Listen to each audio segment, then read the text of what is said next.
Nakausap ko na si Lola kanina. Sinabi ko sa kanya lahat ng nararamdaman ko sa'yo, na mahal kita. Sincere yung intentions ko sa'yo. Guess what? Ano yung sabi ni Lola? Approve sa kanya. Ah, okay lang sa kanya? Yes. Oo. Sabi niya sa akin, basta daw tutuparin ko lahat ng mga sinabi ko sa kanya, na hindi kita sasaktan. Mamahalin kita ng buong buo. Bakit holding hands kayo? Ah, no, kasi love ko yung Ate Ina mo. Si Ate Ina, love niya rin ako. Ibig sabihin nun, no, girlfriend ko na yung Ate Ina mo. Okay ba? Okay lang ba sa'yo? Nagpapaalam na rin ako sa'yo.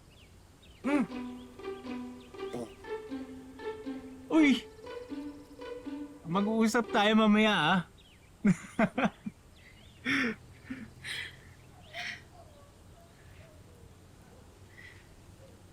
Hey, how are you feeling? Okay ka lang? Okay lang. Medyo naninibago lang. Naninibago kasi. Ako yung first boyfriend mo.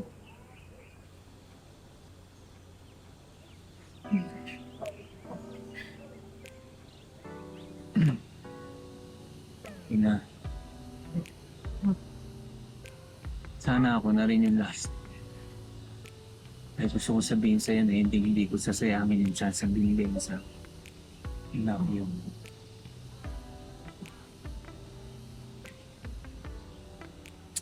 So much.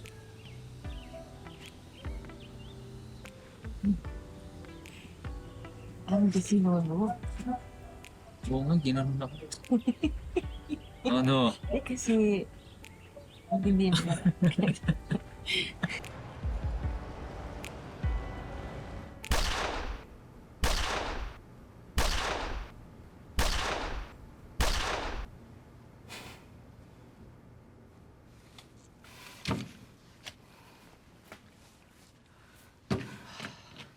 Parang tangin si Amy.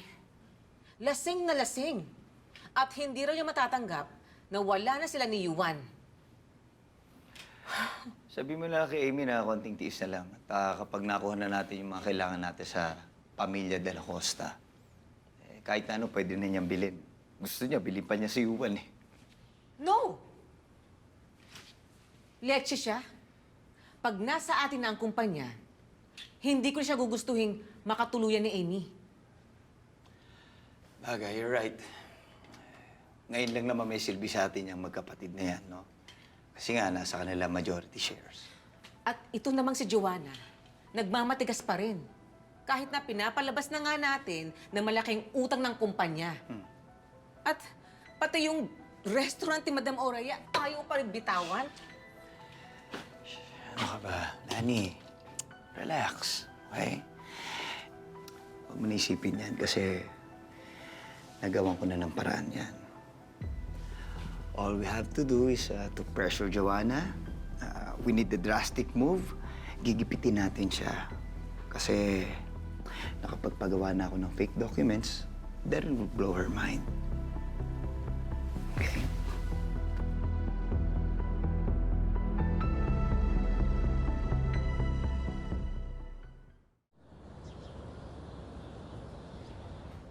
Okay, this one's from the accounting department. And this one is our annual report from the finance. Yeah, check mo. Yeah, you can compare the numbers, no? And John, makikita mo dyan, Rona, na our company is suffering from massive losses. Dahil nga siguro sa mga loans and advances. Oh my God! Ganito na pala kalaki ang na-incur na utang ng company? At ang sabi ni Charlie, interest pa lang ang mga to. Yeah. That's right, Lani. And, well, ito yung mga advances na allocated dun sa mga equipment na binili natin. Okay? Bukod pa dyan, nakabukod pa yung total ng mga para sa maintenance. So aside from those expenses, meron pa tayong mga kailangan mabigyan ng funds. Yung mga other branches natin na kailangan daw for repairs. But don't worry, alam mo kaya kung i-total to, lahat we can estimate kung magkano yung Wait, Tito Charlie, wait lang. No, wait. Tito Charlie, sobrang na-confused ako. You know naman that I'm not good with numbers, so can you just go straight to the point? Okay. Well, malaki na ang utang ng kumpanya natin. Yun ba? Dahil nga dyan sa mga loans and advances natin. Now, ang problema natin, humingi ka ng additional funds para dun ka mo sa restaurant mo. Well, I'm sorry to tell you, Iha, pero we can't afford that. In fact, dapat nga i-let go mo na yung restaurant mong yan eh. Dahil yan na lang po pwede maging solusyon para makapagbayad tayo ng mga loans natin. Joanna, pumayag ka na. Makinig ka kay Charlie. Pero Tita Lani, pag nag-surrender ako at nawala sa akin yung Johanna's Tech, kasi na lang ako. Magtatawanan ako ni Ina dahil talunan ako. I don't think so. Pag binenta mo ang resto, it's like you're hitting two birds with one stone. What? How? Remember, before kayo sumali sa restaurant fee, anong sinabi ni Ina sa'yo? Hindi kita uurungan, Joanna. Gagawin ko ang lahat para maibangon ko ulit ang reputasyon ng restaurant ko. Nasinira mo lang naman.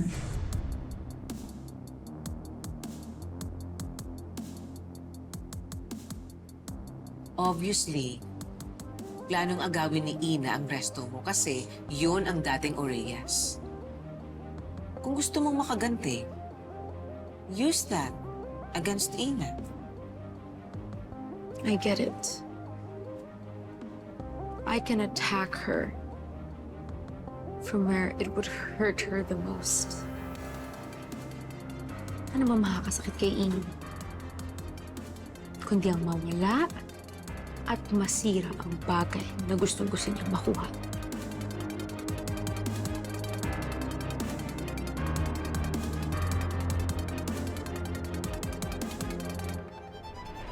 Ano tong for sale sign na to?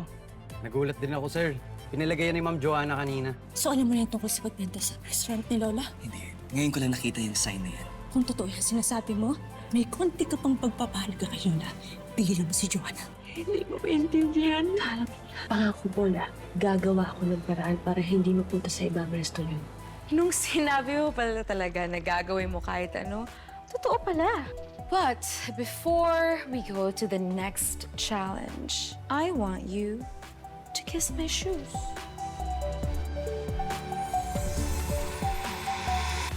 Hello mga kapuso! Enjoy your favorite GMA Pinoy TV programs including Shining Inheritance on YouTube TV for only $14.99 per month. Plus, you can also access the GMA Live TV and GMA News TV channels for more news and lifestyle updates. Kaya subscribe na mga kapuso!